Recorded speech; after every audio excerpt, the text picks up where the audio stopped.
Ayat hari ini adalah Galatia bab 3, ayat 15-20. Mari kita baca bersama. Saudara-saudara, baiklah kupergunakan suatu contoh dari hidup sehari-hari. Suatu wasiat yang telah disahkan sekalipun ia dari manusia tidak dapat dibatalkan atau ditambahi oleh seorang pun. Adapun kepada Abraham diucapkan segala janji itu dan kepada keturunannya. Tidak dikatakan kepada keturunan-keturunannya seolah-olah dimaksud banyak orang, tetapi hanya satu orang, dan kepada keturunanmu, yaitu Kristus. Maksudku ialah, janji yang sebelumnya telah disahkan Allah, tidak dapat dibatalkan oleh hukum Taurat, yang baru terbit 430 tahun kemudian, sehingga janji itu hilang kekuatannya. Sebab, jikalau apa yang ditentukan Allah berasal dari hukum Taurat, ia tidak berasal dari janji, tetapi justru oleh janjilah Allah telah menganugerahkan kasih karunia-Nya kepada Abraham. Kalau demikian, apakah maksudnya hukum Taurat? Ia ditambahkan oleh karena pelanggaran-pelanggaran sampai datang keturunan yang dimaksud oleh janji itu, dan ia disampaikan dengan perantaraan malaikat-malaikat ke dalam tangan seorang pengantara. Seorang pengantara bukan hanya mewakili satu orang saja, sedangkan Allah adalah satu. Amin. Selama ini, melalui firman Tuhan dari kitab Galatia, kita telah melihat bagaimana manusia dapat dibenarkan di hadapan Allah. Kesimpulannya jelas, jalan untuk dibenarkan di hadapan Allah bukanlah melalui perbuatan hukum Taurat, melainkan hanya melalui iman kepada Yesus Kristus. Hanya melalui iman itulah kita memperoleh hidup dan dapat menjalani kehidupan benar yang menyenangkan hati Allah. Bacaan hari ini secara alami menimbulkan pertanyaan berikut. Jika kita dibenarkan hanya oleh iman dan menjalani kehidupan yang benar hanya oleh iman, mengapa Allah memberikan hukum Taurat kepada umatnya? Ayat ke-15 mengatakan demikian. Saudara-saudara, baiklah kupergunakan suatu contoh dari hidup sehari-hari. Dengan kata lain, Paulus mengajak kita untuk memikirkannya dari sudut pandang akal sehat manusia. Suatu wasiat yang telah disahkan sekalipun ia dari manusia. Yang dimaksud di sini adalah surat wasiat. Sekali disahkan, tidak ada seorang pun yang dapat seenaknya menambah, mengurangi, atau membatalkannya. Paulus bertanya kepada kita, bagaimana mungkin perjanjian yang ditetapkan oleh Allah dapat diubah atau dibatalkan oleh peristiwa apapun yang terjadi kemudian? Selanjutnya, ayat 16 mengatakan seperti ini.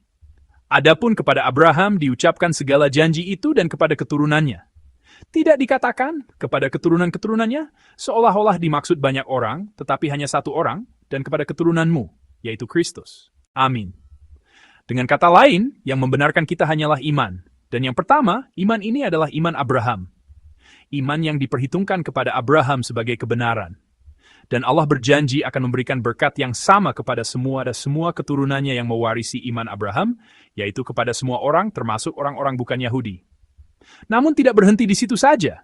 Pembenaran kita tidak datang melalui banyak keturunan, melainkan hanya melalui satu orang, yaitu Kristus. Melalui Kristus yang datang sebagai keturunan Abraham, kita dibenarkan.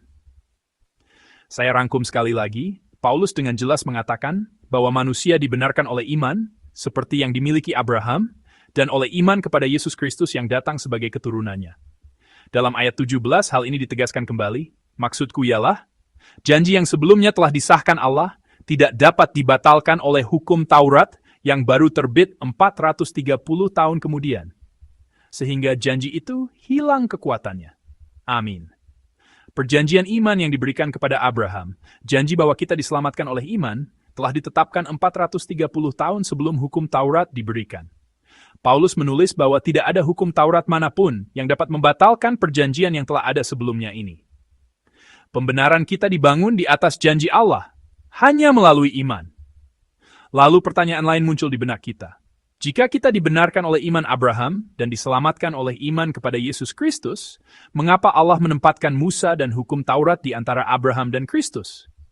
Mengapa kita harus melewati hukum Taurat, padahal kita bisa langsung beralih dari Abraham ke Kristus? Pertanyaan ini wajar muncul dalam benak kita. Bacaan hari ini dengan jelas menyatakan alasannya.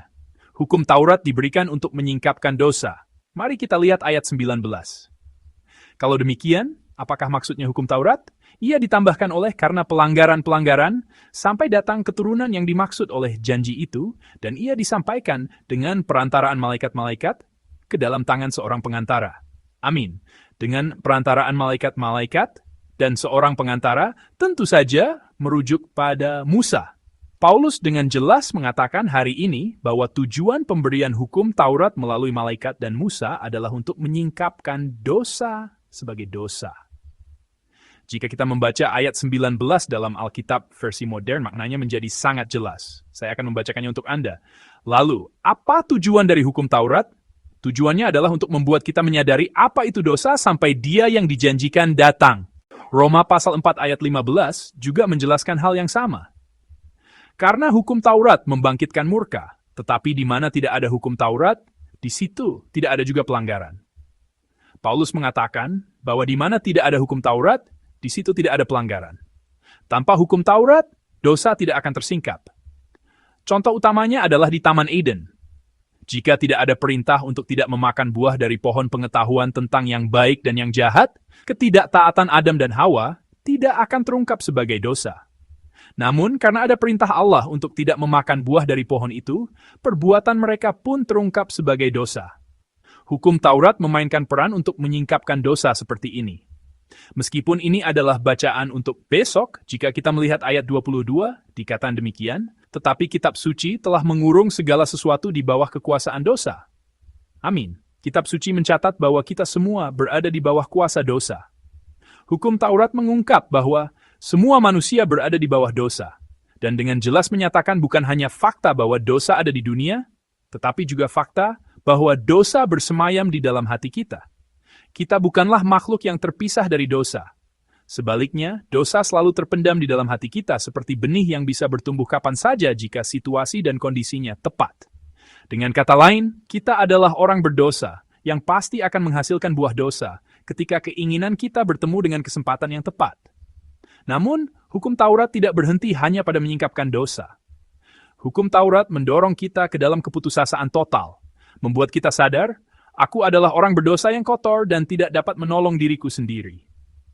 Namun pada akhirnya hukum Taurat jugalah yang membawa kita kepada Yesus, Sang Pengharapan. Kehidupan Abraham adalah buktinya. Ia menerima janji dari Allah pada usia 75 tahun. Aku akan memberimu seorang anak laki-laki. Namun, baru pada usia 100 tahun, ia mendapatkan Ishak.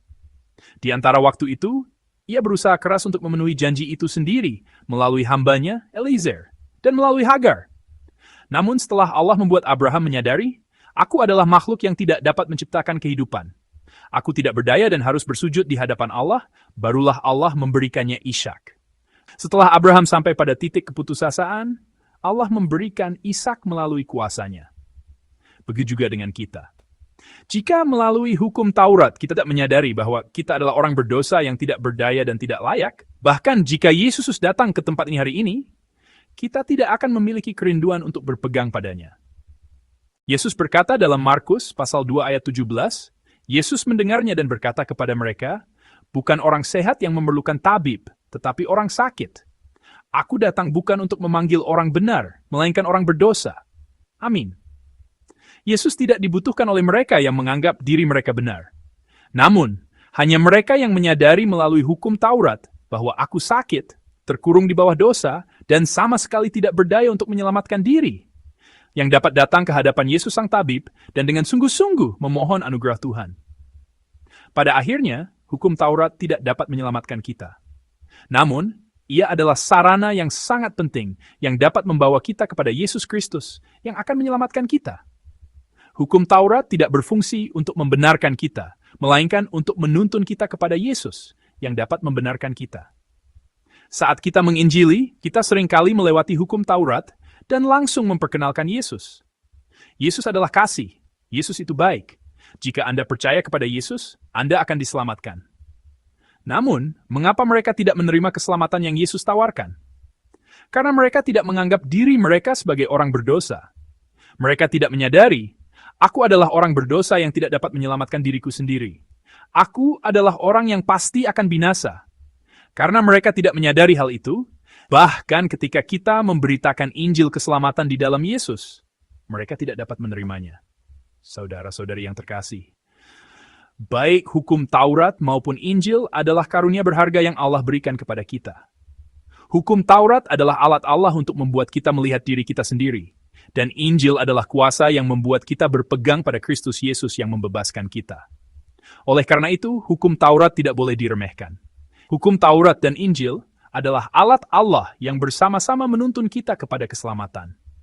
Saudara-saudari yang terkasih, di tengah kehidupan kita hari ini, melalui firman ini, saya berdoa, kiranya Tuhan menolong Anda sekalian untuk melihat betapa berdosanya kita, dan bahwa tanpa Yesus, kita adalah makhluk yang hancur tanpa kemampuan apapun untuk menyelamatkan diri. Di tempat keputusasaan itu, kiranya iman kepada Yesus yang membebaskan kita melalui Injil.